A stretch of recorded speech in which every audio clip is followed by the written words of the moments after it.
signature policy lasting another night and finally coming to an end this morning.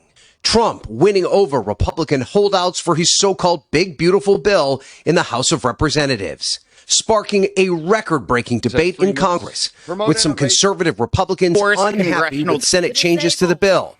The president getting personally involved. It's a great bill. There is something for everyone. Summoning the hard-right holdouts to the White House. Not sure if I'm going to the woodshed or not. I've been summoned by the president. While some continued to object to the bill's changes. Speaker Johnson finally getting the votes. It's been a good day. We're in a good place right now. This is the legislative process. Now set to become law, Trump's bill will make widespread changes to programs affecting millions of Americans, including changes to Medicaid and food assistance, along with extending the Trump tax cuts, eliminating taxes on tips and overtime, and funding the administration's mass deportation plan. Democrats protesting.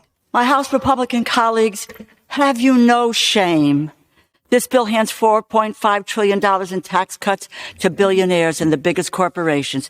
And saying millions will lose health insurance. Medicaid matters and it must be preserved. While Republicans take a victory lap with no questions about whether pressure from the top made a difference. Is a no vote a vote against President Trump? I wouldn't want to do a no vote and vote against President Trump. That's for sure. Clearly, this is his agenda. Clearly, this is his legacy. This is what he ran on and what 77 million American people voted him in office for. So, Ryan, this bill hasn't actually changed, really, since coming from the Senate, but the Republican holdouts here have changed. So what's behind the shift? Yeah, Laura, and that's really what made this process so difficult for Speaker Mike Johnson. He could not change the bill, so there wasn't much room to negotiate. So what conservative Republicans told me is that they wanted assurances from the White House over how the bill would be implemented and then promises as to how the administration will cut funding in the future.